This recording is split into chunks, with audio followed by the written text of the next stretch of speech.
everybody. We are back. We are live. I'm on with somebody new and new hat. So welcome to Sneak.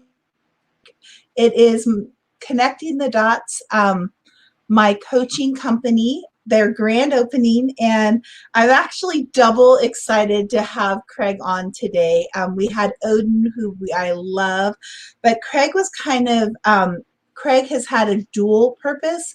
Not only him and his wife Hannah, they were really my first clients. I didn't really know that God was calling me to do connecting the dots, and we both, I think, went into the mode that I was going to help them with more financial, and then he was going to help me with some things with vision. And what was birthed was this, and literally I've been working one-on-one with people, and that is what my hope was. Is this week is free to everybody, those that are watching. I do have to, when you talk, Craig, for a minute, I probably will give you the stage so I can post the StreamYard link so people can join me. But there will be at least 2 seats open. You'll get about a 10-minute coaching. It's been really fun, but it's very unscheduled, unplanned. So if you are watching and you want a free coaching minute, it'll be about a 10-minute. And it doesn't have to be about today's topic, but today's topic is about what do you do when you've been doing the same thing over and over and over and you're not getting a new result? And you know you're supposed to do it, but you cannot figure out why you're stuck. So I call it, and have created it. At first, I used to call it time budgeting, but Craig said that didn't sound so nice. People don't like budget. So so we call it time mapping, but I think still people know that it has something to do with, you kind of have to, it's the accountability piece, but there's so much more. So Craig Pickerell, I'm so excited to have you on. And not only is he a client of Connecting the Dots, him and his wife, he is also one of my coaches for both helping get my brain unstuck and his part that he does to coach people in Dream Architect. He literally has laid out, I knew what I was supposed to do, but I just didn't know how to build a blueprint to do it. So it's my honor to have Craig today on and just share a little bit about this, because him and Hannah both felt this pillar that I did, which is time mapping, was one of the first ones we did with them.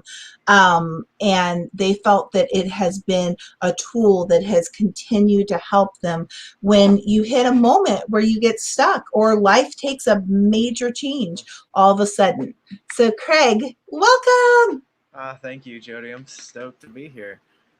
So yeah, just a quick snippet of me is I have my own business, Rogue Motion. I've been in the film and entertainment industry for just over 15 years. I actually literally just got back from filming a TV pilot yesterday morning. Yeah, it's been a lot, but it's been fun. And my journey over the last couple of years has been God really pushing and stretching me to take everything I've learned in the filmmaking and entertainment industry, including when it comes to dreaming and planning and executing and just being able to be intentional about everything that you do, to be able to take all of those skills and help Christian entrepreneurs help internalize and realize those kind of God-given dreams that we have, but we don't know how to actualize them, but how to take those in-season moments and pull them out in a way that becomes tangible, and it's something that they can start reaching for and striving for. I like to call it a kingdom vision architect. So I like to help people lay out kind of a blueprint that then they can take and partner with God in building. So yeah, that's my little snippet. No, and I love it because so a little hidden, some people know about it, but one of the additional programs that I am launching right now while we're launching everything is one that Craig and I have partner together. So you get two coaches, and it is called Business Jumpstart. And Friday's focus is going to be all around that. Craig's going to be on the whole time, and we will joint coach together depending, and we're going to open it up. Preferably, that one is you want to start a business, you have a business, you have a ministry, but you don't really know how to get it started. Anything that you're wanting to get started that involves business skills, because you need them no matter what. God, and God will bring people to help you. So he will be back Friday, the whole segment. And yeah, he literally just flew in, and you guys don't even know all the other background stories. So that's what I was like, are you sure you want to be on? And he was like, yes. So Craig, I'm going to just give you the floor for a minute, and I'm going to share that link. And so I'm going to just turn it over to you for a second. And now we're just talking on time mapping and what it meant Mm-hmm. to us. Mm-hmm. Yeah, so something when we first approached Jody was obviously, I'm sure Odin touched on this too, but you think you need finances and all of that, and everything else falls into place. But it tends, what we found is it's the other way around. But something that has really helped me in this process is, like Jody said, what she calls time mapping and being accountable to your time and stewarding your time.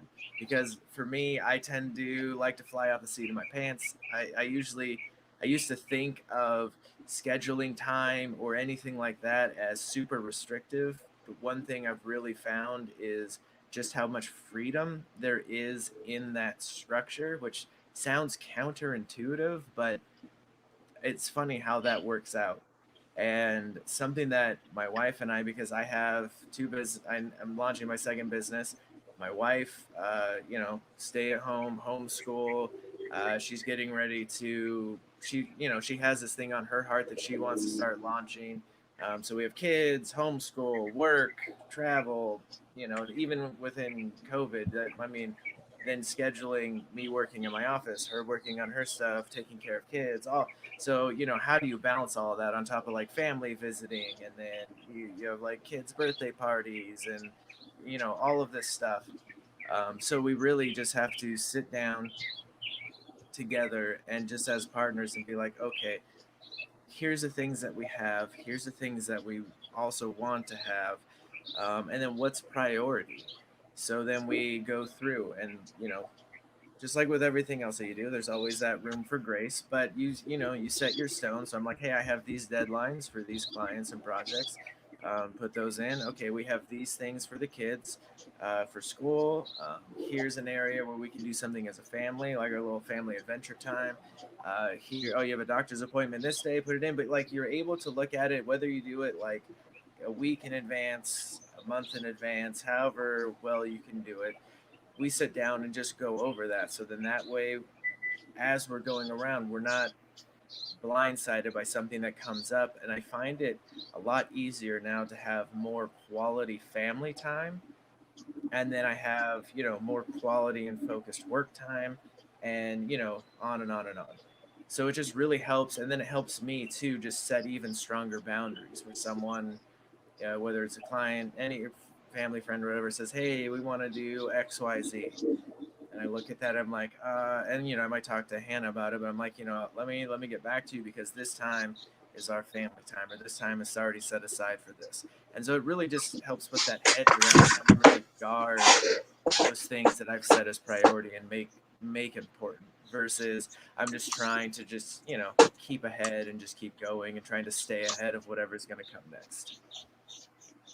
So, Craig, I love that. What I wanted, and if you guys have any questions for Craig, drop them. But what I wanted to ask you was, can you give me one example you can remember of something that maybe because this is a really common one that I see for myself and everybody, is you keep putting it in a certain time slot, or you keep trying to try it every week or every month or every quarter. You revisit, you're like, okay, I really wanted to do this, and you just can't seem to get it done. Do you remember one of those that maybe we tackled?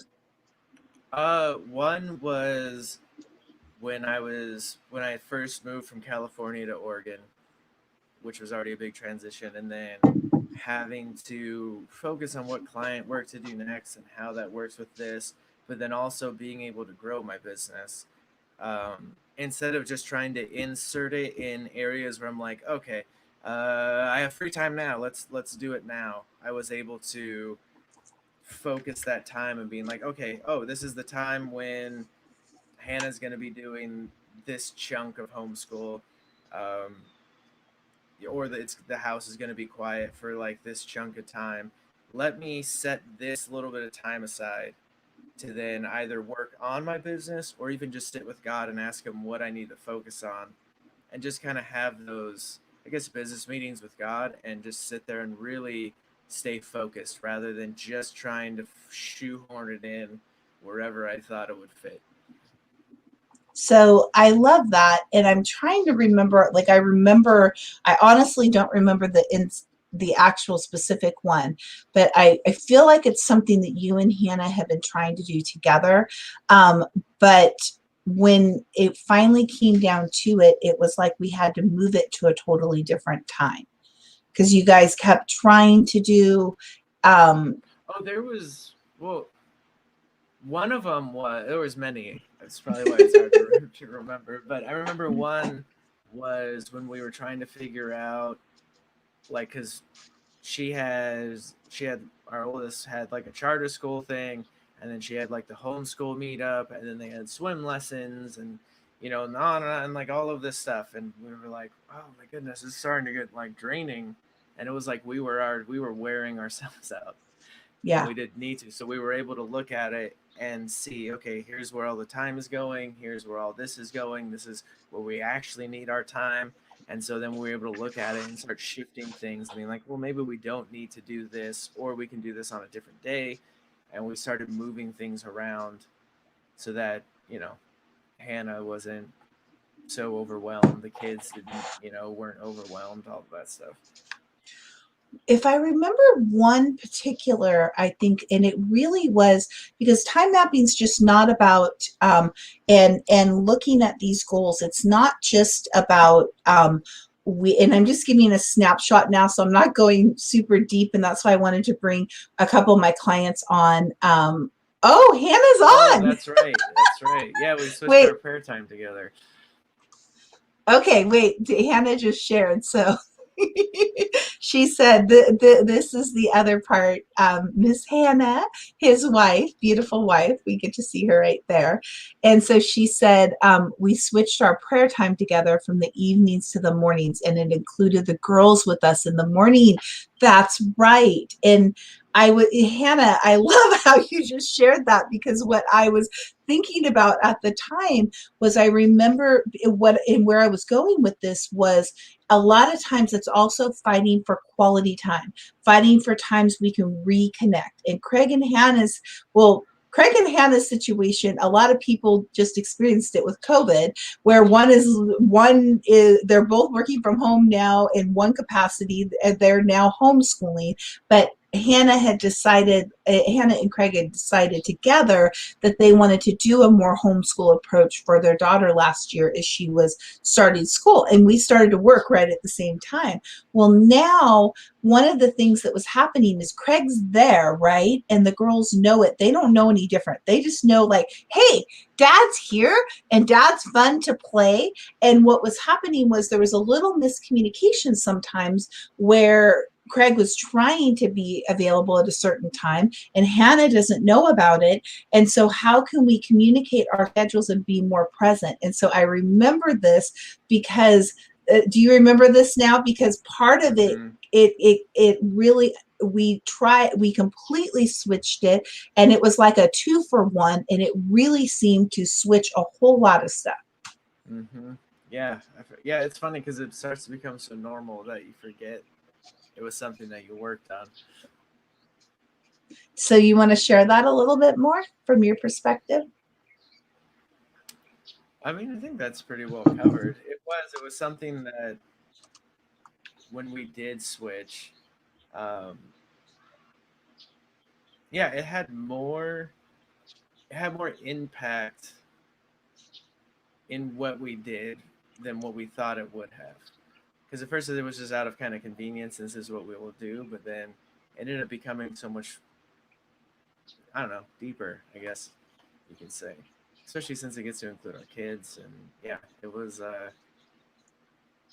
yeah, that's Yeah, and you kind of became um it was a little bit more in the moment, and so you were there with the girls and you guys prayed together, and so it like actually brought everything, and it was and now I think even as things have switched, um one of the things that I love is that these things have now become normal, and they weren't the normal before. And the other part is that we reassess it.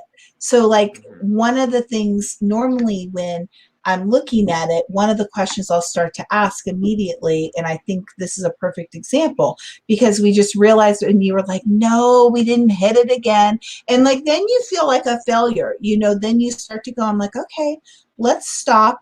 Let's ask the Holy Spirit for this. Let's ask Him hmm if there's another time, and how much time are we supposed to do. And then all of a sudden, you guys both wrote down, because I'll do this with couples and then I have them each share. And both of you guys heard morning time. And then I'm like, okay, well, what will this look like?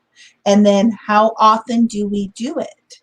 And then once how often, um, then when are we going to start it? So you might say, okay, I feel like I'm supposed to do it Monday through Friday every day. Well, we might try that, and then we may be talking about it in a month from now, because you're like, okay, we are trying to do this. Like an example of the couple of the things, you guys had just moved to a new state, you had new family there, you were trying, a new thing of Shay's in school. You're trying to learn and you start to get to know the community, but then it just became a lot. And so then it was like, okay, let's revisit it. And it was around January. But one of the most important factors I think that I feel, and I want your input, Craig, that God taught me and what I like to coach and teach others is to partner with the Holy Spirit around it. Yeah, that's huge. And it's usually something that most people, at least outside of even in church, is very, I found rare. But yeah, it's one of those things that even like this last week or even today, where I'm just like, everything feels like it's just crumbling apart, right? And you're just like, but instead of trying to like do that thing where you just push forward, I just have to take a minute and take a breath and be like, okay, God, like, Holy Spirit, what am I focusing on right now? Give me change my lens on this situation. Like, how do you see it? What do you see is actually important versus what be overreacting about, and that kind of thing. So once you get this new perspective and you get a new insight on, okay, let's focus on this activity first, and then once you feel that time kind of dwindling out, you're like, okay, what am I focusing on next? And then you go on to the next thing, and it makes it a lot more simple. I think we can complicate things sometimes way too much, and just even partnering with God and just asking, like you said, those questions of like, what's best for our family right now? Okay, I'm hearing mornings. Okay, what do you mean by mornings? What can we do? Okay, we can spend time with the girls. We can go over a Bible verse and just kind of pray for the day, and then play some music and make breakfast. And okay, cool. How many times a day do we really think that's realistic? Because 7 days Mhm. a week is not doable. And you just ask God, like, you know me. What do you know I can complete right now? And you just do those things that set you up for success, because the more you do it, then the more regular it becomes, then the easier it is to continue to do it. Yeah, that is so good. And there's a question here that Brandy wrote. And she said, my question is, what advice would you give someone working on one thing only to further goals promoted and get it out to grow, um, about someone who has to have 5 or 6 things going on at once to get something done? How would they concentrate on just going to finish it completely? So I think what she's saying is that she normally likes to work on multiple things at a time. And like she's working on something that I think she's actually launching a business. I think, and Brandy, we can maybe go into more of it. But how does what would one recommendation be, Craig? And actually, this is what I was going to lead up because in my coaching one-on-one sessions, we always give homework. And so I was thinking I was going to have Craig maybe share one thing to even help start the process because most people are really good at it, depending on what your job has been. You may have been good at um, on really budget like regular scheduling, but it looks really different. Especially a lot of times, the first thing God wants you to start with, it doesn't always make sense. So, to be example, like Brandy may be thinking pictures taken for all of the woodwork that I just painted prophetically so I could put it up. But sometimes what God may actually be saying, if you ask him, what's the one thing you want me to start out with, is I'm just going to give a hypothetical, even though I don't think it's true, is, you know what? I actually want you to get up and spend a half an hour with me in the morning. So maybe give people a little example of where they start, Craig, and even a little tangible homework to start to activate one little area that they can work on. Totally, and I can relate because I love if your question is, yeah, you like working on lots of multiple things at once and multitasking. How do you just focus on the one? And I can relate because I love multitasking. Tons of what I do is multitasking. But when it comes, especially to launching something or growing something, even if you have six parts, you still have to schedule out and chunk out time for each part. So even if you were to work on six things in one day, you still need to block it out and give yourself specific times for that. So, like, for example, I might say, okay, I'm going to wake up from this time to this time. I eat breakfast with the girls, do all that stuff. I come in from this time to this time. I check emails. Boom, boom, boom, boom, boom. From this time to this time, I do task one. And once that time ends, then this time to this time is task two. Then I break. Here's lunch. Maybe go back, check social media for a short time. But like you have to have those guidelines in because otherwise you'll go around. You're like, I'm working on this one. Oh, but like this idea. Oh, and then come back here. Oh, let's see who messaged me on Facebook. Oh, someone emailed me. Oh, someone sent a text message. Versus being able to solely focus on one thing for 20 minutes and then jump to the next thing for however long it needs. Because it's already psychologically proven that people who multitask get less done than those who don't. So even though it feels like you might get a bunch done and it's a busy day, if you start taking that time out, and so my homework would be if you do have multiple things to get done, write out the generic top level thing of what those things are, and then what couple things do you need to get done before you can move on to that next section. So if it's sections 1 through 5, what needs to be done in number 1, so then you can move to number 2 and 2 to 3 and 3 to 4, because they should all connect to each other. If they don't, then we can have another conversation on why they would be so disjointed. But I would just say do that, and then once you know those things and what leads to the next, then plot your time accordingly. So I have Pokey just responded. She said, that's me multitasking. And actually, I happen to know that they just moved from California to near Austin, Texas. So they have real similar to you last year of how you moved to a whole new area out of where you'd ever lived. And she said, I'm an intercessor, a mom, a wife. Yes, Craig, schedule for me. So one of the things though, and I can't remember, I know how I am. And I know Odin is this way, especially is you just want this freedom. Like, okay, I don't want to. And when I coach people, I hear this all the time. Well, so I'm wondering if there's one little golden nugget you could leave for any person that maybe is the opposite? There are some people that love everything so structured, and I've had to work with them on that and how we still allow time and allow some just in between time. But what would you say to those people that they feel like there's so many things, and they may even think I maybe they in it before, so it's like I can't really put anything down, or I just don't work well that way. I just want the whole freedom of moving from what, like, with all these things on my plate, there's no way I can even set time. What would you say to somebody like that? Totally. And it's funny too, because my industry, especially in filmmaking, is like it ebbs and flows. Sometimes I'm insanely busy, other times it's huge lull. So it's not like I can plan a regular 9 to 5 schedule. And then you throw kids and homeschool and everything else that comes along with that, and other businesses, and yeah. So my biggest takeaway, because that used to be my way of thinking, is the freedom is actually in the structure. Because when you structure everything, then you're owning your time versus letting time own your life. Because if you don't structure it and own it and control it, then that's what is legitimately controlling everything you do.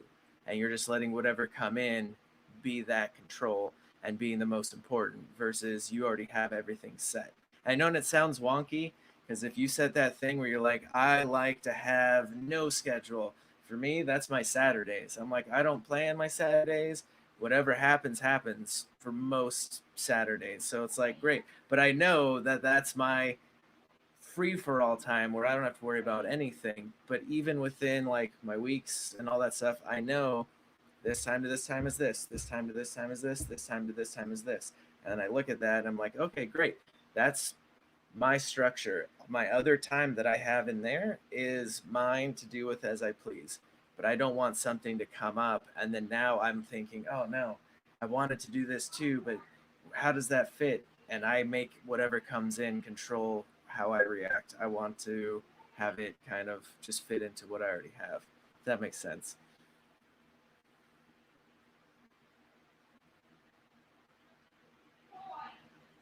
I put my microphone on a mute because we had a big old train coming through. I'm like, okay, that's going to totally interrupt.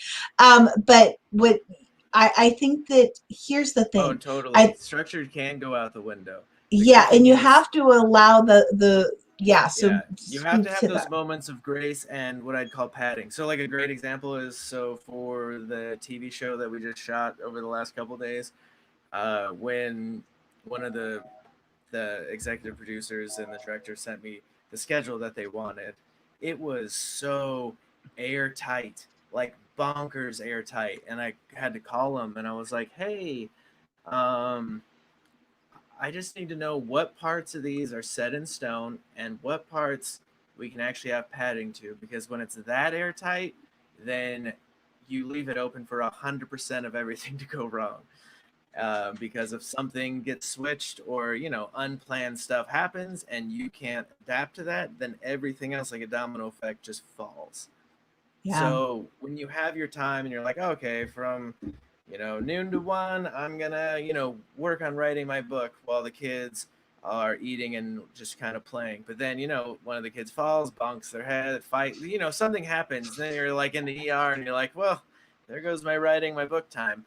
But the good thing is you already had that planned, and so you can literally just slide it to another slot because you'll have the other priorities, and you can then go back and recalibrate and be like, oh, okay, so this thing that I have to do here for you know whatever grocery shopping here can actually be shortened. This can be moved over here. I actually don't have to work on that until tomorrow, and you can just slide things around accordingly yeah, versus yeah. now having to just panic and restructure and not having a plan to begin with. Yeah. And I think one of the biggest key factors is bringing God back into it. And when sometimes something is God sometimes starts shifting things when you don't know something's about to shift. You're like, I've been doing this thing every single morning. I wake up, I do that. It was working. This has happened in my life a lot as something was about ready to shift. And then it did. And it kind of like a big shift, like change of, guess what? You're now home and you're not working right now. Like, what do you do now? And so I kept trying to do that routine and doing this morning thing that was victory for me before. I didn't go out and spend time with God, and it was this great victory, and it was not working. And so I had to take the time and just say, okay, Lord, what are you saying here? And sometimes the answer is give yourself a break, and he'll add the rest. But he's like, this is not like when you have to try, then sometimes you put it on hold. Sometimes what we talked about, and it just looks differently. So Craig, thank you so much. I know I've been over on the time. I've had you on for 30 minutes. So we will see Craig back. Get your questions ready, and I'm sure he will even be open to us dual coaching on time mapping, because we do that jointly together. Because they they now have it in. What I love is it's barely been a year, and it's so really become part of their lifestyle that I'm noticing sometimes it's even hard to remember that part because you've made it your lifestyle for so long. So thank you. We will see you soon, Craig. See you guys Friday. Bye. Okay, so hello. Okay, guys, so I'm going to read a couple of your comments here. Pokey, yeah, I loved what you said. And then what did Brandy say here? So I just wanted to make sure, I'm just going to post right now. If no one's wanting a free session today of the 10-minute kind of sit down with coaching and connecting the dots, that's okay. Let me put this here one more time. There's the link to come into my backstage. If you do want free, I have at least 2 spots open. I have a little bit of time right now. So whatever's going to work for you. Even if you want to ask me a question. So Brandy said, Jody, I think I watched your live videos before, and I prophesied over him about using old school cameras. I think you did, Brandy. Yeah, Pokey, I'm so glad that you liked it. And strategic routines are very, very true. So so I have the link up. And now is the time. Normally, somebody will click on the stream, and I will give you a coaching time. So or if you guys got questions. So I think I'm going to give it a little bit more time and just talk a little bit more around time mapping, because one of the biggest parts that looks different than just organizing your time, than a lot of the different programs you can read, there's all kinds of them, is reassessment. So if you keep something on your list, I'd say to reassess it at least once a month, or at least once a quarter. But I think once a month is a good time, because that's giving you 4 weeks to try to get it in once a week or every day, 3 times a week, whatever it is. Don't reassess it like every day, because it takes time to kind of get it in there and learn a new routine, and you're not going to completely hit it. But partnering and re-looking at it, because one of the most common things I've seen with almost every person I've coached is we've had to move it around. And then the other thing is the fruit of the spirit of self-control. So if one of your really important priorities is, okay, I really, better to plan weekly than monthly, Jody. Okay, you said, is it better to plan weekly or monthly? So I definitely think some daily planning is important.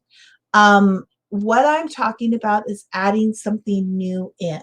So normally the most common thing, Pokey, that I experience is I'm coming in and people already have part of their schedule established and things. And they may say something like, okay, you know what? I really want to have time in the morning. This was something that I coached Craig and Hannah on, and it was multiple times we moved it around. Hannah really, we felt like Hannah needed some just downtime for herself, and the girls would wake up early. So one of the things was Craig switched his workout time so he could get up, because Hannah, it was hard for her to be able to have just this downtime or to go work out. So he would get up with the girls and he was able to rechange his workout time, even though did he love to work out in the morning? Yes. But as a couple together, they were able to kind of collaborate and come up with something new. But one of the big things was for her to just have time to spend with the Lord and to develop and hear God's voice more clearly. So sometimes those are the hard things to schedule because there's a reason why you haven't been able to get there. And that's where sometimes we have to partner and ask Holy Spirit why you're not getting there. So Marnie just said, I'm horrible about scheduling myself. I'm most of the times just slide by the seat of my pants. Yes, I totally agree, Marnie. And yeah, if anybody, just so you know, I am offering free mini sessions right now. Anyone that just jumped on, I'm going to just post that link one more time because it'll bring you right behind, and you could actually, we could share, I could coach you for a minute, ask you some questions. It could be around time mapping or it could be around anything.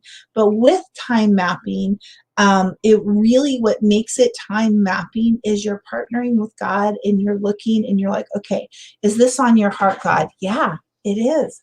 I want you to make time for yourself, Jody. Or what might happen is a side effect happens. Okay. So I always had the best intentions to get home for dinner.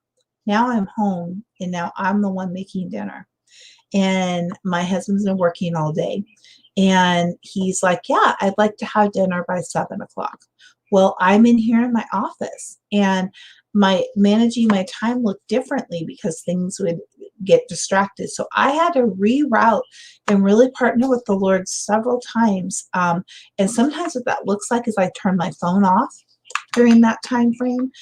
So I schedule that as time to spend time with my husband. So the whole time from prepping dinner till after dinner till a little after that, I have a pocket of time. And then it's like, what do I need to do to what do I need to have in that pocket of time and not have in the pocket of time so I can give all my attention? Well, in this particular case, it's to give my attention to just connect with my husband. Whether it is that he's sitting there watching a show, I'm making dinner, he's making dinner, we do things, but I make that space open. So as a partner with God, one of the things was, you know what? You need to not be listening to your phone. So what I will do is sometimes I like music or to listen to a podcast. So the one thing he told me I could do is have an earbud. If I click on the link, would it be coming on camera with you? Yeah, so you're going to come, Marnie, on the back of the camera. It's I don't know if you've ever used StreamYard, so you'll pop up here and then I'll bring you on. I'll say, oh, I see Marnie is in here, and then I'll bring you on. So okay, and I saw something Brandy said. Brandy, I'll go back to that, but I felt like I wanted to finish continuing. I see I get scared of that a lot. Yeah, so Marnie, I would love to have you on. If you can come on, can you figure it out? Just click on that link. Here, let me try, Marnie, I'm going to PM you this link because some people have had a hard time getting on it. Let me send you a quick PM. Okay, Marnie, I'm going to send you the link.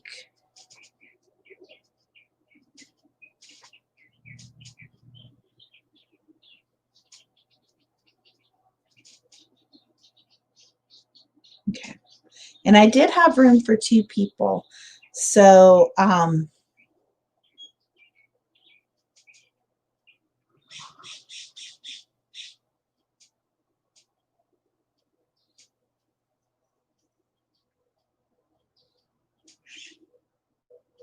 okay. So I just sent it to both Pokey and Marnie in case you guys can't. Yeah. How long will it take? I can do less than 10 minutes. I can do a quick 2 or 3 minute. If you have a question for me, if you want to just ask me something, just jump on. So I was offering up to 10 minutes for somebody, just to kind of help them break through. And this is all about giving, just giving a sneak peek of what I do behind the scenes in my one-on-one coaching. So, but I'm totally willing to work with it. But so while I'm waiting to see if anybody's gonna pop on, and you can pop on, and if you only got like a 3 minute hard, I'll ask you one quick question. I'll just go in, or if you just have a question for me, if you guys have a question for me, you don't even know if you want the coaching. You're just like, you have a question for me. So, but one of the things was, it's taken me a while. I didn't hit it. I hit dinner late. I have to block a lot of extra time. I really have to stop about 6 o'clock because I hit this moment about 5:30 where I go back into a project. I do something and then I turn around and it's about 6:35, and to make dinner and finish it sometimes would not happen. And it's something that was a priority to me, to make my husband feel that it's important. He wants to have, for us to have a good dinner and to enjoy that time, because when then I missed it, it didn't work. So this is one thing that I'd had to redo over and over and over, until it kind of got right with dinner. And then the other thing is, I actually now have added it on where I pick what's for dinner in the morning. At my lunchtime, when I go out in the kitchen and stuff, I actually will see if I could prep a couple things. So if I know I have a day that it's going to be pushing it, it's going to be really close to 6:30, then that day I might do a crock pot, or I might switch it. So see how it's a priority. It's something that I want to meet, which is having dinner at 7 o'clock every night. So every day, so I've had to re-switch to be intentional. I don't have nothing to it. That's why I didn't click yet. You don't have anything? I sent it to your PM, Pokey, and I just sent it here.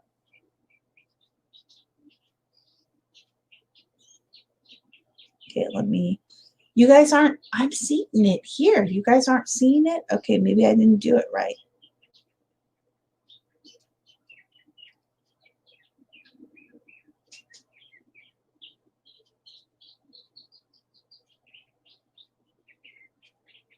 Okay, there it is.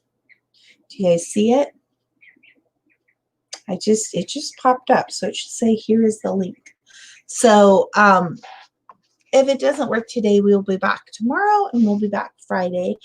So I'm still learning this. So, every day is exciting. And I feel like that's what the time mapping, coaching pillar that I help people with, it always comes back and forth, because sometimes we're working on multiple things. So do you guys have any questions? You can type them in. Does that make sense, what I just shared about how I had to readjust and I had to keep asking the Lord, because it was important to me to this was important to my husband. So it was a priority. And it took me a while to get it down. It really did, because I was working from home. Okay. And I think Brandy said you had something.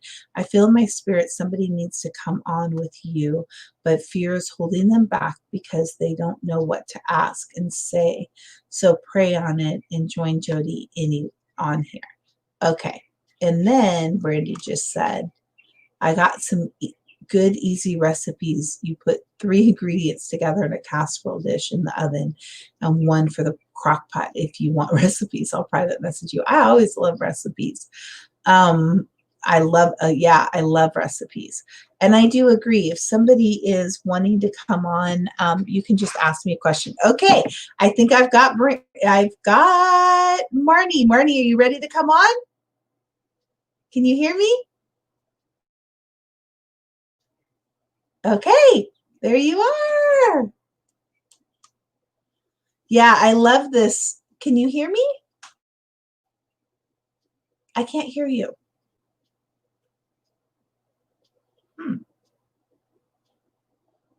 Oh, you were, can you talk now? I think you were muted. Oh, I can't hear you.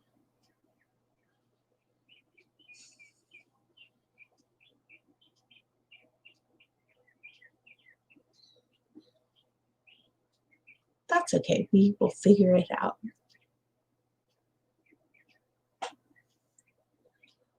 Is there a volume button? You can hear me. Okay. But I can't hear you. I haven't experienced that one before. Do you have a mute on your sound?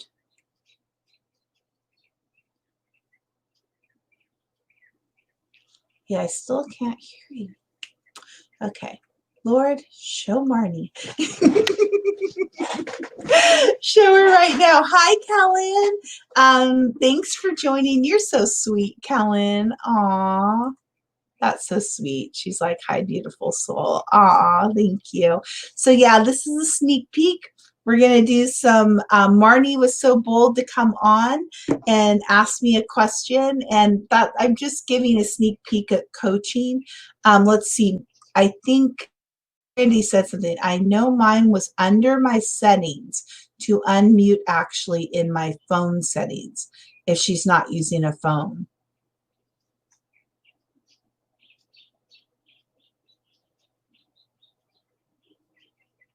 I'm thinking.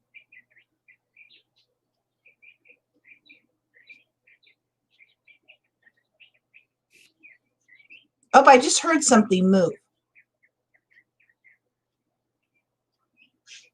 Now I can't hear you, but I heard a sh for a minute, so I don't know what you touched.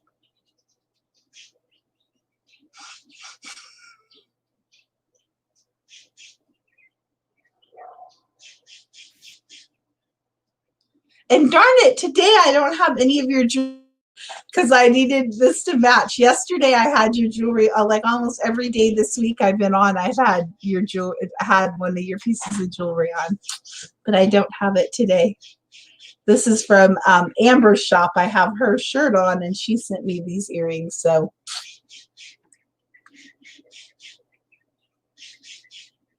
okay. I think, are you using your computer, Marnie? Okay. Oh, your phone.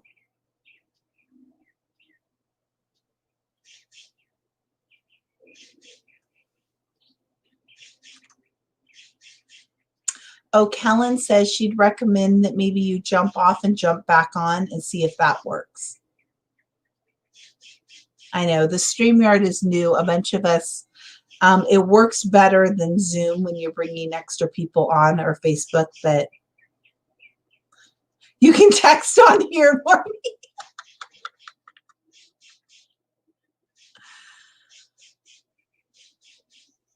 You look gorgeous. I really like those earrings. Okay, we'll try again. Okay. Maybe try coming on your phone, Marnie.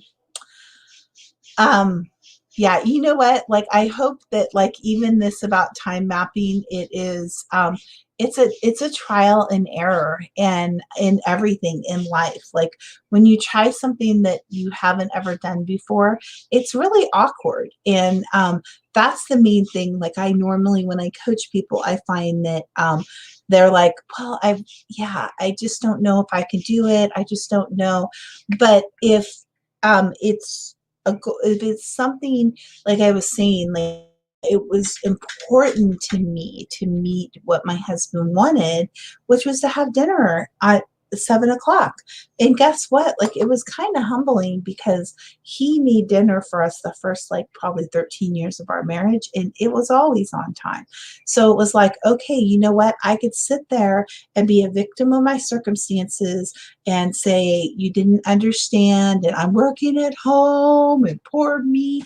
But I reevaluated it. I think, Pokey, you and I were talking about this. I reevaluated it, and each time, and I kept going back to the Lord about every month. So I'm like, okay, I need to relook at things. Oh, yeah, you know what? I would even type in and put a block on my calendar when I got on the phone at a certain time to start to just track it. So I would relook at it every month and I'm like, oh man, yeah, I had a bunch that I didn't make dinner on time. So and it took me like 2 years to get it down, guys.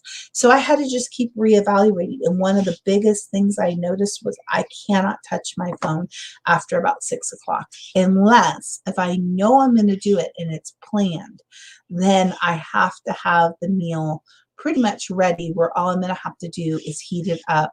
It's a crock pot meal or something like that. So maybe she needs earbuds. Maybe Brandy, maybe. So does anybody else have a question? You can ask me anything if you followed the other 2 days. Any area maybe where you just feel stuck right now. Hi, Susan Grammer. How are you? Let me, I know Marnie's trying her darndest to get on. So I think she's back. So let's try it one more time. Okay. Marnie!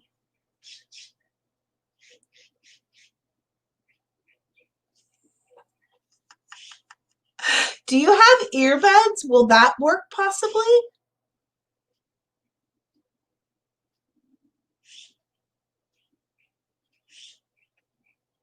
The only other thing I could think of is come on your phone. Darn it. I know it's going to be good too when we have this much opposition. I know I know you're going to ask something that is really for other people. So I'm like, okay. Okay. What did you say, Brandy? When I used my phone, remember it took me several, you did. It took her several times. Oh, she had a setting. Do you use Google or Chrome?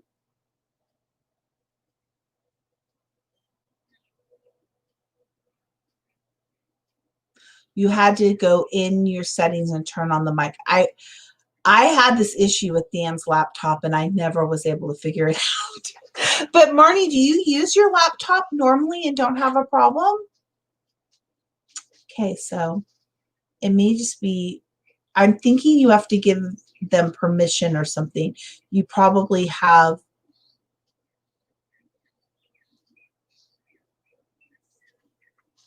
let's see, I've got the mic setting right here.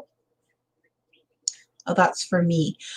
There is a little thing down below, Marnie, that you should see. It says mic on here and it says mute. And there's one that says mic and camera settings.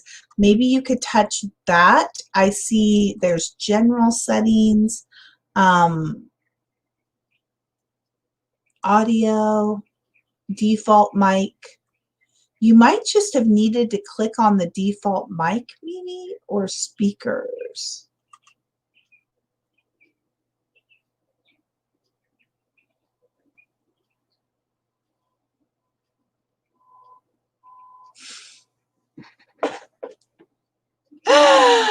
Okay, well, can you type in your question? Phone? You're going to try the phone?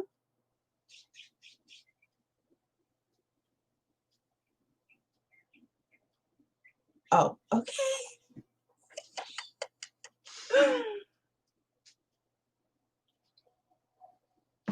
Okay. This is a good practice of reading lips.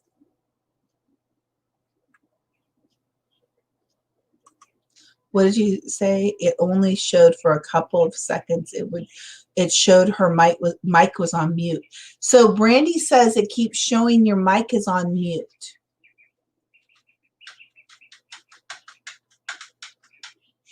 I wish I could show you a picture.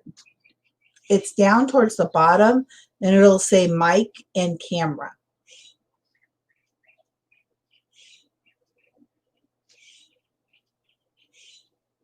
Can you hear me? Yeah, that's what, oh yeah, I see it's muted again. Okay, let me see. I try to unmute it and it's muting you again. Can you talk? Okay. Yeah, I think that she's right. I think there's something to do with maybe your settings or something, because I keep seeing the mic and then it mutes up. So I don't know. So, well, we tried. Bummer. I don't know. When you first logged in, it gives you a chance to practice the mic and the video before you go on screen. Did you try it and it went green and everything? Okay. I don't know. Well, maybe we'll have to try it tomorrow. I'm doing 2:30 every day.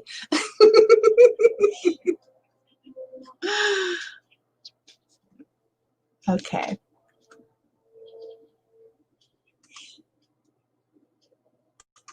Okay, if I want to answer, I can answer this way.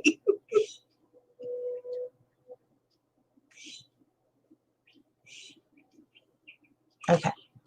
So I tried to go on my phone and it wouldn't let me at all. Oh, okay. So what question am I answering? This is giving me practice.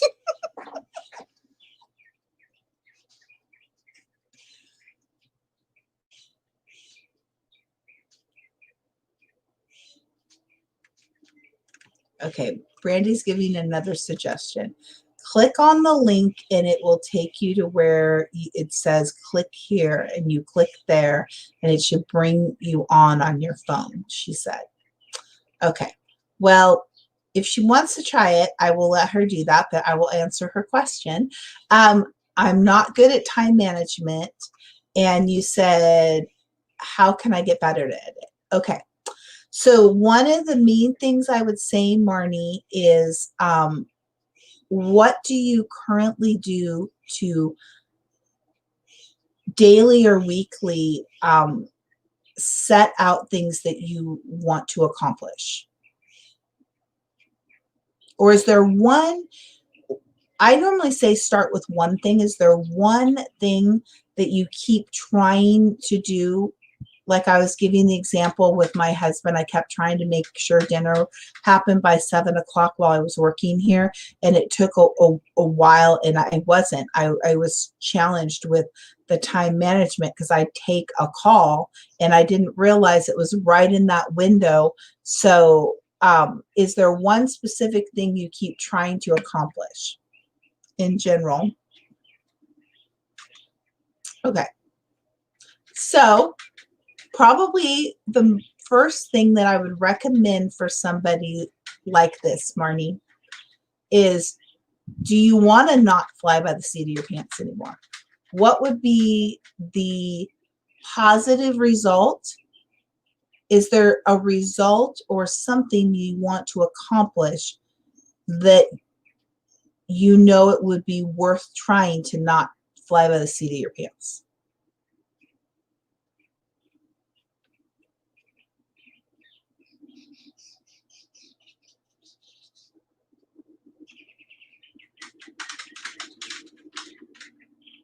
Okay. So she said, I feel like I don't have a concept of time. I always try to fit too much into not enough time. Okay, that is really good. So I'm going to give you one thing to work on. Okay, are you ready for your homework? Because this will, okay, 1 second. You're going to tell me some more. Okay.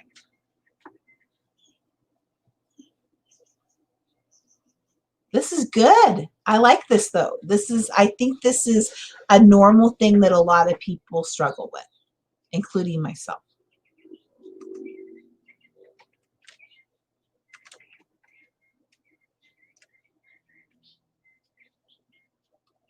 So we're talking to Marnie. She's having some mic issues. That's why we're doing it this way. And Marnie and I have been friends. Oh my gosh, we met when I was 18. What was that? Was it 1990? We met in 1990 and in Redding, California. So it's so awesome to see us all these years later. I think it would relieve stress for me, yes, to not fly by the seat of my pants so much. But I know myself and it will overwhelm me if I schedule too much. Okay, so you might have missed what Craig and I were talking about. So what we talked about was allowing that time. He said, yes, friends for over 30 years. Oh my gosh. I remember when people said that. And oh gosh, I'm like, wow, that definitely time has flown. Um, so I did miss it. So yeah, so I want to go back to this part here that you said, Marnie, and you said flying by this, but you do feel stress right now. So here's the thing: if you're going to work on something, normally what I see why you've flown by your seat of your pants for a really long time, right? It does cause you stress, but you've done it for a long time. So in order to change a pattern, you have to start with one thing at a time and get a win in. So is there one thing you could tell me and maybe boil it down to a time frame, daily or weekly, that is one thing that you would really like to make time for? It's comfortable. Yeah, it's comfortable probably because I'm like you. There's a little bit of it that I kind of like, that excitement, that panic of, oh my gosh, is it but what I had to learn for me personally is other people that were close in my life that felt very dishonoring to them, and actually made our connection in our relationship not as good, because over and over and over, like the example of me being able to have dinner right at 7 o'clock, it felt that I didn't care to Dan, even though that wasn't the truth. I kept trying to make it happen. So it was a priority to me. It was like, okay, this is something that is important, and it's his love language is acts of service, of making extra time, and I could justify it all day long. Well, I'm working, I'm making money, I've got to do this, I got to take this call. So I had to shift my mind that that was an important priority to me, because he's important, and it made him not feel loved. I was not filling his love tank, I was actually sucking it out every time. Then I'm thinking, okay, I got it done, and now I want to spend time. In the rest of our night was normally ruined because he didn't feel like he was a priority. So once I realized for that particular thing, it didn't make him feel like it was a priority. And more importantly, my marriage is important to me. And so for that person, that was important to them. So now I had to do things. So one of the things was I literally have to stop at 6 o'clock now. I just know. And if I know that I'm going to take it ahead of time, then I purposely do something like make a crock pot meal and block out time early in the morning to make sure that I have almost everything, and do something at lunchtime to make sure I have it. And if I know it's going to be one of those things and he's not expecting it, he'll be like, yeah, no problem, we've got leftovers. But what I've noticed is when he's expecting and he was looking forward to having this meal, and now I underestimated my time, and now there's like no way, it's going to have to cook till 7:30 or else we're going to eat raw meat. And this really happened. So it's like, had I let him know, he's not a fly by the seat of the pants person. I am. So that was a priority. So if I'd make a goal and ask why you want to do it. And so I want to fight for my connection with this person. It could be your son. It could be, your significant other. It could be whatever you want. But what I find is we're now owning that I get to choose what I do, and I am powerful in because God's made me powerful. So, okay, I'm going to partner with you, God, because I keep trying the same thing for a bunch of years. And I really want to try it differently. And so for me, I had to guard that time. And some people would be like, well, but it was important to him. So I have figured it out. I make myself a timer. I still don't hit it every single time. But what focuses me to do it is because I know that it will, my opposite result makes that person feel me flying by the seat of my pants, because I'm married to the opposite, which is not a fly by the seat of the pants or person whatsoever. So me always doing that, it's just like when we leave somewhere. It In my mind, if we say we're going to leave at 5:45, that means that we're going to get ready to get in the car at 5:45. In his mind, it means we should start moving at 5:30, and we should be pulling out of the driveway at 5:45. If you're getting ready to the last minute, like I do sometimes, it's like every single time. So it was really only a couple minutes different. And then, I could say, well, I could blame him and make myself the victim and make him the bad guy, why we didn't have a great time. Or I can say, okay, this is going to be uncomfortable for me, but I'm going to partner with you, God, and I know we can come up with a new solution. So the other part is I might have to go without makeup and shove it in my purse. It's like, all right, I know now we're on two different levels. He says 5:45. That means, Jody, you better be ready at 5:30, because his 5:45 means literally we're already started the car, set the house on alarm, all of that, right? So it's just a little different. So being intentional about it and then focusing on it. So you said it can cause stress, but it's also comfortable for me. And then you said here, yes, I'm the same way. Yeah, I know we're very similar in that. And fly by the seat of our pants. I think that was the big one for me, Marnie, with it. I think the hard part is I'm pretty successful at it. I'm pretty successful at it. I normally end up getting it all done. So it really wasn't a bad agenda for me, but it was bringing a bad result in my relationships, whether it was somebody that was coaching me, whether it was somebody that I was doing a business project with. The feedback I realized was it made them feel disrespectful. So like so I have a choice. I could just keep saying, well, this is just going to be the same result, or I could take that feedback and go, okay, what am I going to do to do that? Like, I'll give you an example. Our friend Danielle, it's important to her that I show up on time. So when I have to over plan, and like it's actually kind of, she laughs and she's like, oh my gosh, you were early. And I said, yeah, because I finally got it. Like, she probably been giving me this feedback forever, but I just was like, it wasn't not working for me. You know what I mean? I think that this is a great topic because it wasn't not working for me. I was still making it all happen, but the other people felt really dishonored. And and now I hear the same thing over and over. So I readjust, and the connection, and they felt loved and important and quality. That time with them was way, way better. So you said I got up and got ready earlier today than I usually do. So I'm celebrating that win. Yes. Yes. And I think that that's what it is. You have to have a problem that you want to solve. And I'm going to look at this one here. You said, but I can feel I be so much more productive, and if I can be more structured. I totally agree, Marnie. What my recommendation for you is start with one thing. So let's start with what you did today. So you got up. What made you decide to get up a little earlier?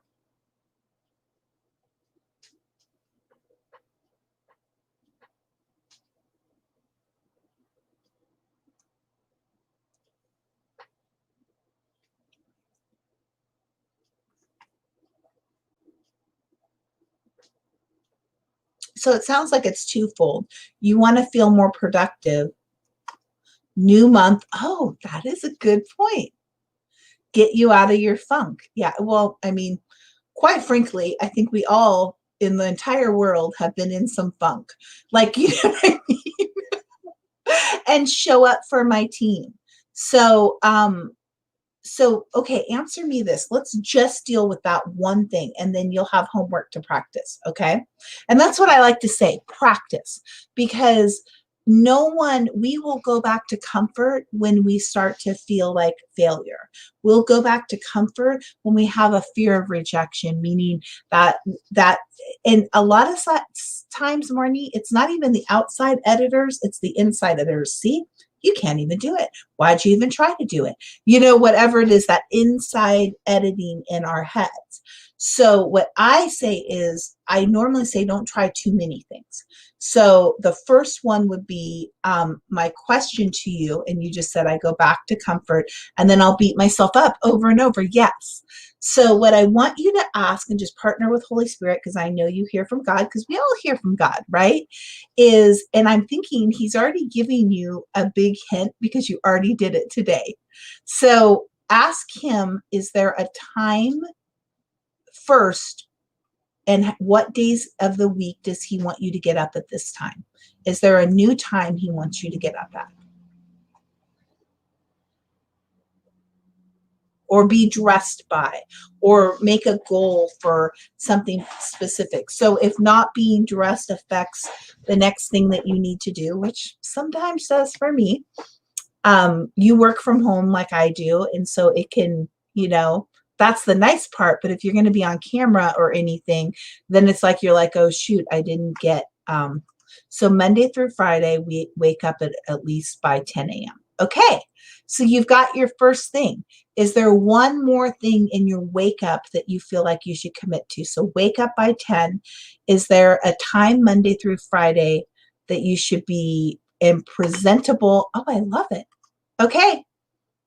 That's what you're going to focus on. Doesn't that already seem so much easier than trying to get all of it done? So that is your homework, Marnie. And these are things that I coach people with. And I don't know if you saw, but I have launched Connecting the Dots coaching companies. So this is what I'm doing just to give demos. But I love helping people with that breakthrough. So there is Marnie's recommendation. That's what I would say is, thank you. Thank you. Yeah, is the 10 a.m. and the 11 a.m. So now the next thing, if I was going to say to take it a little deeper, I would ask the Holy Spirit, is there something you need to do in the evening before you go to bed, or go to bed at a certain time in order to make sure you could get up by that time?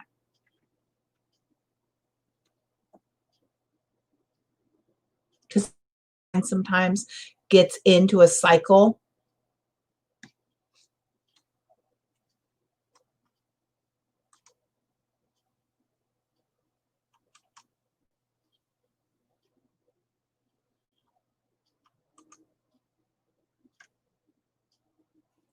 Bedtime around 1 a.m. So is that what you feel like your bedtime needs to be, 1 a.m.? Because I know you run your business and a lot of times it's in the evening. And then your honey is an evening, he has a job where he does evenings too. So is 1 a.m. what you're going to bed right now, Marnie, or what your goal would be to go to bed by? Yeah, your man is a night owl.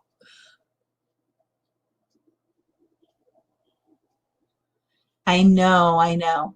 He's a comedian. He's really good.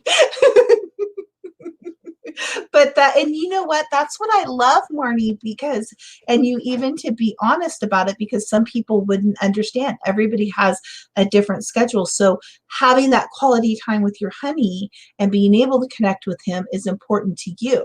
So how do you balance that, right? Okay. So you've got a perfect plan. And here's what I will challenge you to. Now I'm thinking you already I feel like God's already like set you up for this morning. My thought is, how about you commit to the month of September? Did you mean this?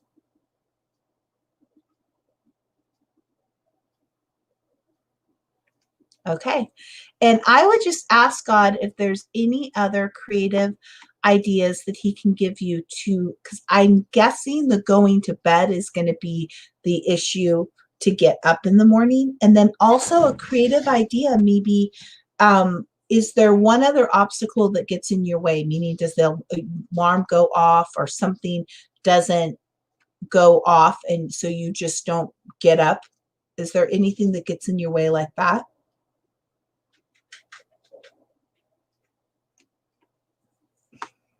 This way is actually probably good, Marnie, because I get to see your face, but you and I can like chat so much. Maybe it's God's funny sense.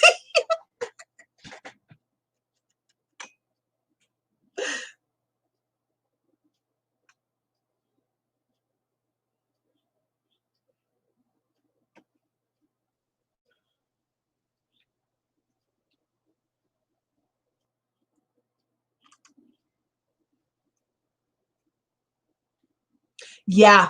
Okay. That is, I love that honesty because I have noticed Dan is now working from home and he always got up at 5:30. So I noticed and he left and so I'd hear the door shut and then I would get up because 5:30 is a little early for me. Unless I had to. And now we're both in bed and I find the same things. There's some times I've needed to get up earlier and I'm like, oh, it's just nice to be here. So but here's what I would challenge you. That's for you. It's just nice to be there, right? So which one's more important? If you stay up a little later that you get that and maybe you can learn to balance that. So meaning the nights that you maybe for whatever reason you had to go to bed at 1, you didn't get that quality time, then maybe you balance it. You know what I mean? Okay, well, I'm going to wake up a little early just to snuggle with him, or okay, you know what, I'm just going to do this because this is important to our overall family arch. That's what I call it. So you guys as a family, there's some goals that are important to you, right? And there's some things that you want to accomplish. So maybe with you being more efficient, it's going to help reach one of those goals, whether it's keep the house clean, whether it's go grocery, whatever the thing is, whether it's just helping your whole, because Marnie literally has she has a ton of people under her and she loves them. So, but in that, you actually could help them be more efficient.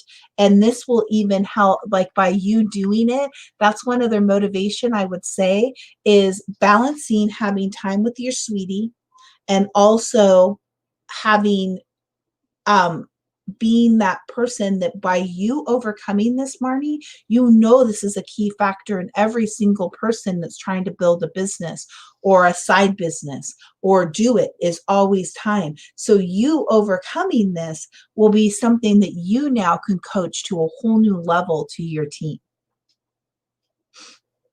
Yeah, I know it's hard. Yeah, you have 905 people under you. So, and obviously you've worked really hard to grow that, right? And you feel that that's your calling. So those are the motivating factors, I would say. So you look over and you're like, okay, I really want to do this. Um, and sometimes it doesn't mean that after you conquer it, Marnie, that it might not switch a little. But guess what? You've got Saturdays and Sundays. You could stay up totally late. So you're only committing to Monday through Friday. So if for some reason you miss a little bit of time, it means you can make it up. Craig actually shared that earlier. He said his Saturdays are the day he doesn't have to have any structure. So you said, I feel like I'm not the normal of a lot of times. Yeah, and you said, and I feel like I'm having to fake it and pretend I have it all together when in reality I don't. No, and I think I knew that you had something to share that I felt like many people were going to touch. Half of the thing, this is so normal. And when I coach with people, if there's a shame or a guilt attached to it, so you don't even want to talk about it and address it because it's like, okay, I'm going to keep pushing to make it happen, but it wears you out after a while. So it also falls under self-care, Marnie. So it also falls under self-care. So, and you're hilarious. I know part of it's you're being funny, but there's your assignment. There's your challenge. Some people I coach, they like a challenge. One of my clients, if I give him a triple dog dare, I joke you not, he will do it. I have challenged and tried to get him to do it, and I'll be like, okay, I triple dog dare you to do it. And when I do, then he goes for it. So you have your assignment, and maybe we could do a Wisdom Wednesday where you could check in with me.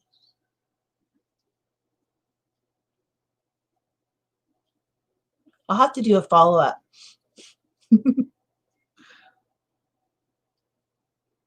Okay, did I miss anything? So are you good? So let's see, my son. Oh, he's trying to help you. I just heard something.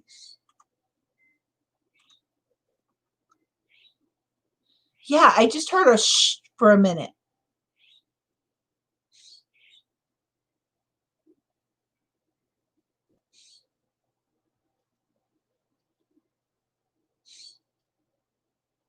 No. Hello? Hello? Oh, you're there. Ah! Okay. I figured out what happened. Oh no, what was it? Maybe tell everybody because somebody else might. For some reason, I was supposed to push Shift F4 on my computer, on my keyboard, because the F4 is the no mic. Oh. On my actual keyboard, and that's all it was. Everything was already turned on and everything. So hi everyone. Well, now you can hear my voice. So Marnie, I love that. So and I think that that's what it is. The other victory that you want to do is, the truth of the matter is, when we don't focus on something with our time that had become comfortable, there is an extra result, which is sometimes you are pushing to fake it, pushing to do that. So all those things you can remind yourself of. And wait, can you say that? Can you say that again? So many times, I think, whether it was you had said, I think you said here that I feel like I'm having to fake it and pretend I have it all together when I don't in reality. So maybe now that I can hear your voice, maybe tell me a little bit more of what you mean with that. Well, because I am a leader of so many, they're mostly women. It's mostly women. It's a jewelry company. But there are some men too. So, but because I am a leader of so many people, I feel like I'm not as good of a leader, because I know that I'm not good at schedules, if that makes sense. Like, because I know that I fly by the seat of my pants, and it really only comes up majorly when I see other leaders, and I know them personally, and I know they are very structured, and I know they have they're all their ducks in a row, and they're good at strategic planning. And they have a game plan, and then they just roll with it. Well, for some reason, I guess, not, I'm having trouble connecting the dots. And so but I've always been this way. So it's hard. But what I'm learning is we all have our unique talents, and we all have our unique gifts. So because, and you and I are a lot alike. So because we are more free spirited, and we are more fly by the seat of our pants, and we're not innately geared towards schedules or whatever, it makes it, I think it's because we are very creative individuals. Yeah. And so it makes it's just not our innate gift. But I'm really hoping.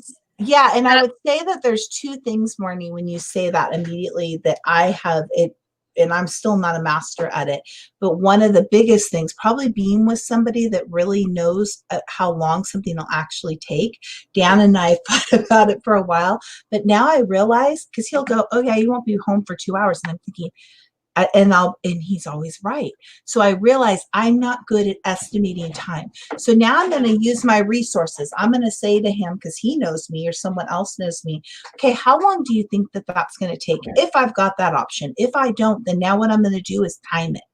Because for me, I am not good at estimating how much time it really does take. And so once I hone in on that and realize, okay, I'm not going to say to those lies anymore, that I'm not perfect and structured. That's just not who I am. I'm not going to speak that over myself anymore. I'm going to say, God, you made me this way. So you're going to help give me I'm so creative that you could give me some creative things that I could do. Right.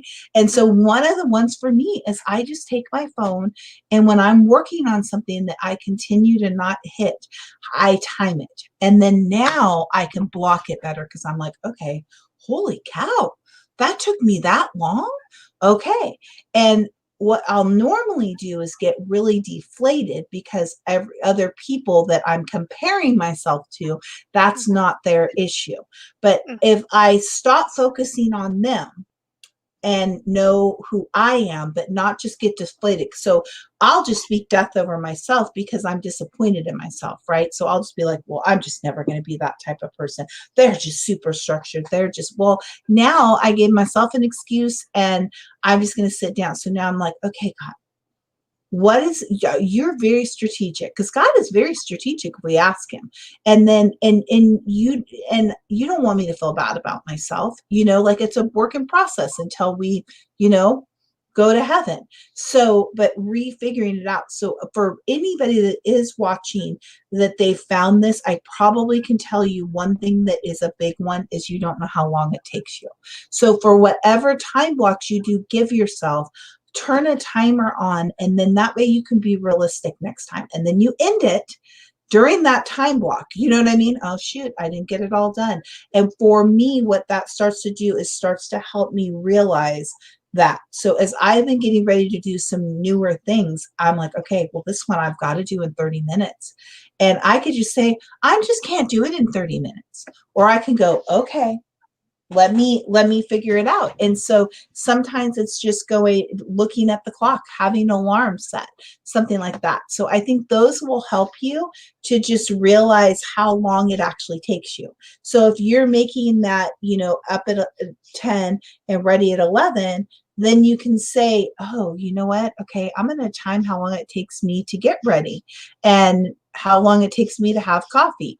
Like, I just know for myself, I really think I can do it in 30 minutes, and there's no way I can do it in more than 45. You know what I mean? And 45 is pushing it. And I'm like, oh, shoot. Like, and I'll time it again. I'm like, oh, okay. Like, so timing myself actually helps me realize, like, and one of my biggest things is I underestimate how long it's going to take me. I think that I could do something in 60 minutes that really, that's only the first part. Mm-hmm. Yeah. That's totally me too. And I try to fit too much in. And then on top of that, I have like squirrel brain. So like if something distracts my attention, then I'll go do that instead of what I'm supposed to be focusing on and doing. So I'm really bad at that. I'm really bad at keeping focus on an tasks alarm with a timer, really. And there's actually one that one of my friends, I think it's called egg timer, just like an egg. And look it up. It's an app, egg timer, I believe, or egg app. I thought I had it up here.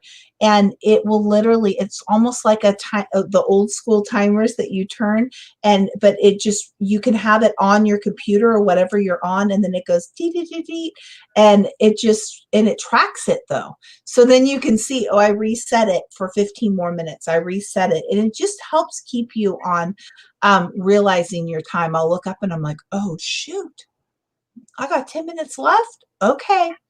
And then the other thing is then just closing that down. Okay, I did it. Now I'm going to try to do better next time. But because for me, my biggest challenge is now I got the momentum going. I want to finish it. But now what will happen is I just took, and I might be able to readjust it. So if I had another hour for for something for me, I might have to sacrifice that because this was a priority. Mm-hmm. And it's just that sacrifice over and just not feeling like a failure. I think that's the biggest part. It's inside of our heads that you're just not the same, but we can be our best us, and every year we look and we're like, okay, I'm getting better at that. Like, it's a victory that I'm finally figuring out. One of the things was that Dan, like, we were off by 15 minutes. So in my mind, I really was running out to the car, throwing my shoes on right at 5:45. Well, already he felt I was late because his expectation was we should be pulling out of the driveway. And when I finally asked him that question, it helped me readjust. I'm like, oh, and it was only a 5-minute readjustment. That's awesome. Yeah. But I've been hitting my head up against the wall, and I'm finally like, and you know where I got that question from? Holy Spirit. Because I'm like, Lord, you're going to have to help me. And all of a sudden I heard, ask Dan what time, like, what does that look like to him at 5:45? And he's like, we're pulling out of the driveway. And I realized at that moment, we both had two different expectations of what leaving at 5:45 looked like. And, probably if you're like me, probably like before that, you didn't really think of it like that. You're just like, okay, I'm just going to grab my shoes and, oh, I forgot my lipstick. And, because we always forget something. And then it adds more time. And then it's more frustrating to the people that are waiting on you. Yeah. And then you notice you don't have quite as good of a time because they just felt like you really dishonored them. Like, they're like, I've told you over and over and over. Well, that's just me. And so I was like, okay, God, I need a new plan because I want to stay married.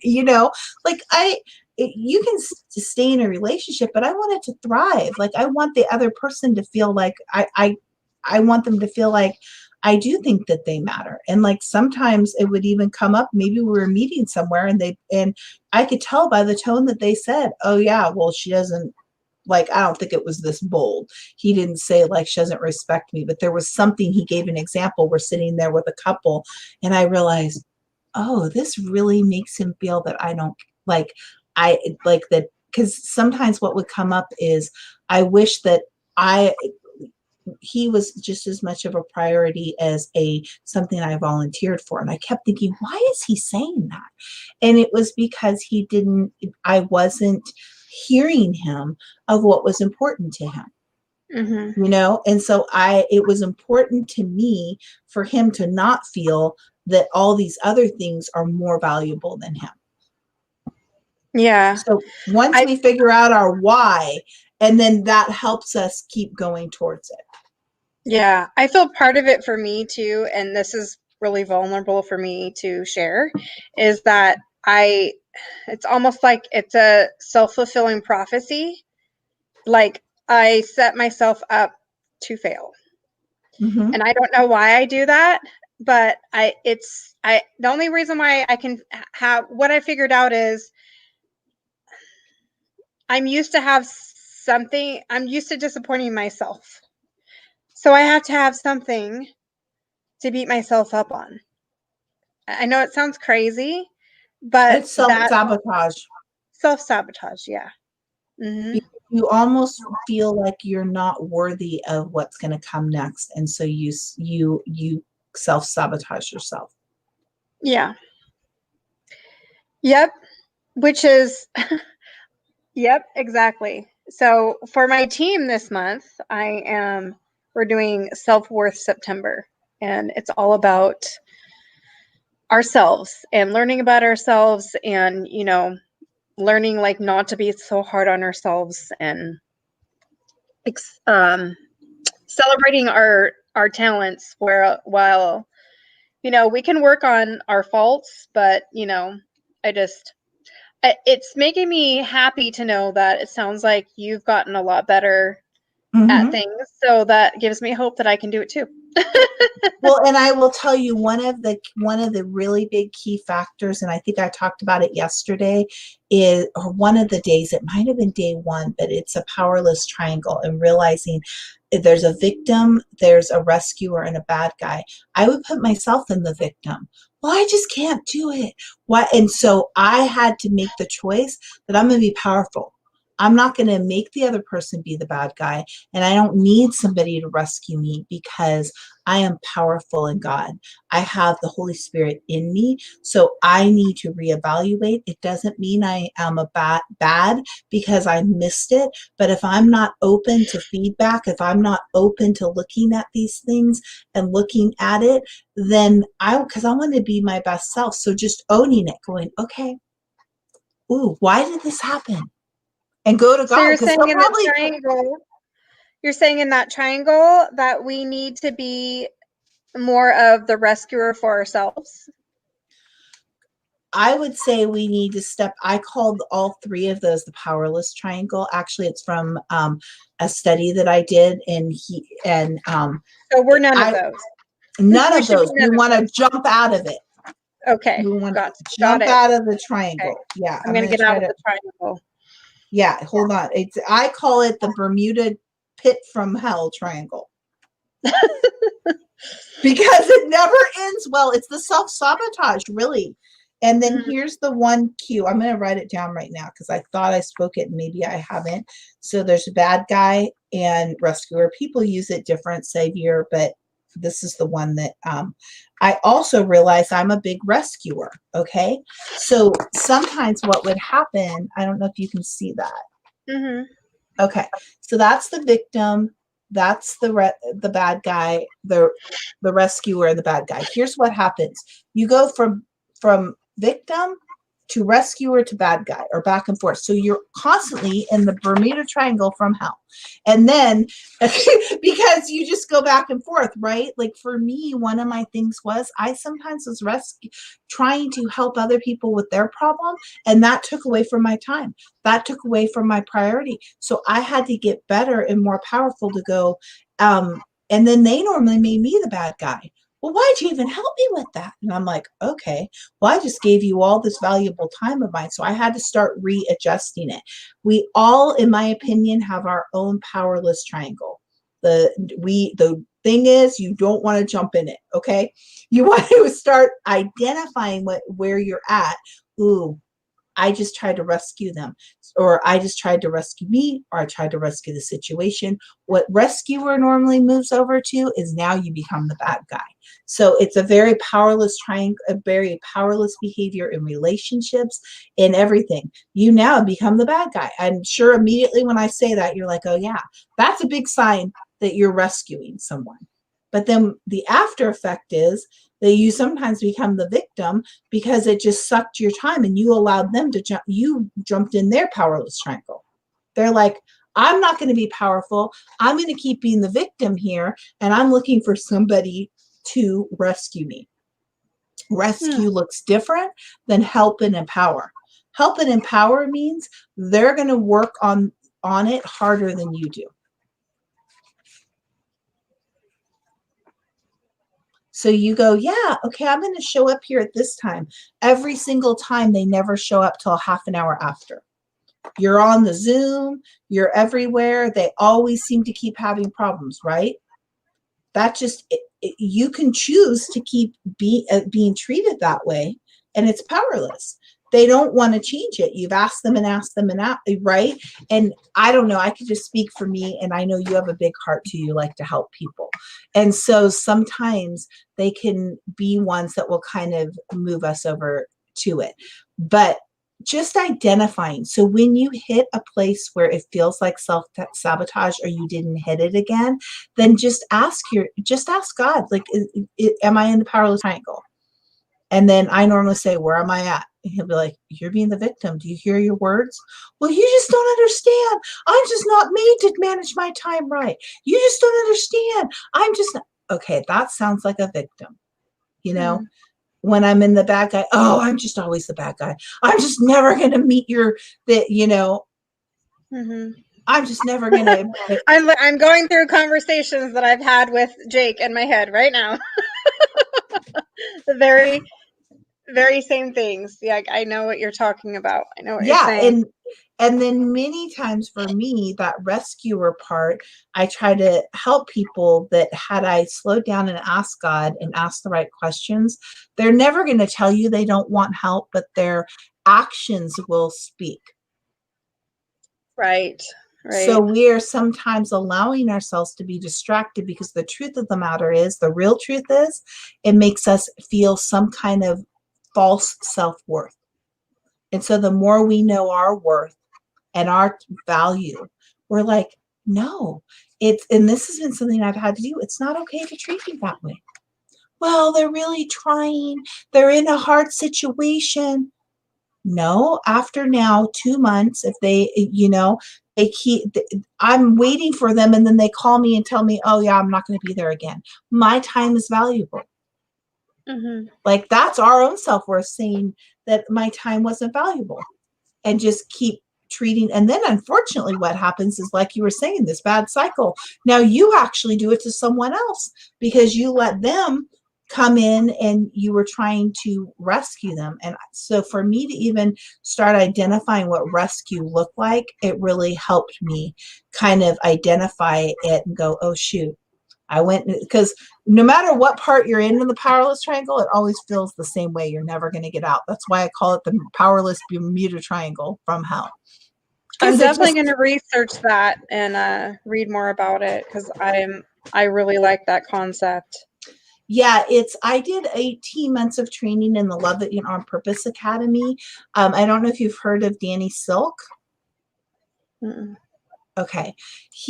I love him. Oh my gosh. He's all about being powerful, and he's a Christian, really great. But I got to be inside this group where he would actually answer our questions and he would teach on as like personally for almost 18 months. And I would type in, this happened, and he would say it. I could tell immediately what he was saying to me. Well, I guess you have, like, the powerful part is we always have a choice. Even if we think we don't have a choice, that's a choice. Mm-hmm. Owning it, not beating yourself up and saying, I'm going to, not overly trying anybody, but going, okay, if I keep hearing this in all parts of my life that I'm always late, am I going to take that feedback and take it to God and see, do we need to work on this? Instead, when you don't know who you are and you're just, you don't know the identity God says you are, and you're not really believing your worth, you just keep thinking, okay, you don't know that you can even do it. You know what I mean? Like, okay, I can change this. I can choose to be powerful. And one of the things with rescuing for me was I was choosing to help other people with their situations. And I had to start going, understand, because this is affecting other parts of my life, Yeah. and they weren't appreciating it. Like, I just thought it was normal and they weren't appreciating it. So now I had to readjust because I can't change them. I kept thinking I could change them. If I rescue them, if I help them, they're a victim, they're this, and then it will change. They are in charge of them. So it's two books that are really good is Loving on Purpose. I love that book. It really starts to, he gives some, I like it because he gives like real life illustrations. You can also get it on more, if you're more like an e-course girl where you learn better like on videos, he has that too. I'm more that way. Like, I work really well with hearing it. But it's Loving on Purpose Academy. And his book is called Keep Your Love On. So there's Culture of Honor and Keep Your Love On. And both of them are about kind of owning that you have your own choices, but you can't change other people. And that was a big, and so I coach a lot with that because I had about 18 months of training that really helped me have victory in it. And so that is, I noticed like every time my friend Nicole was on one of these, I'm like, oh my gosh, like her and I were, she's a leader in a group. She was one of my leaders. And I was like, I hear myself saying it. And so for me, in his teaching, the powerless triangle was a big one God used for me. Mm-hmm. There's plenty, but it was like I'd keep seeing the triangle in my head. I'm like, oh, okay, where was I? What one do you want to show me, God?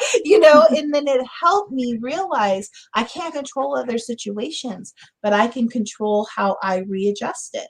So that may mean I'm not going to be able to tell this person to stop sucking my time. Now I'm a victim. How am I going to readjust it, not manipulate it, not be passive aggressive, to readjust? It may look like that sometimes those people I only text. It may look like I might not be able to stay 3 days at that person's house because the same thing happens every single time. Yeah. How do I still have a great relationship with them and have to readjust it? Because I keep trying to fix them and it's not happening. So and I'm not able to be my best self. Mm-hmm. That's awesome. So you got like a massive coaching session. Thank you. I got my money's worth for sure. Yeah. And I Thank you. am offering next week, starting on the 8th, I'm doing 2 weeks of my group coaching that I'm launching, which is called Breakthrough.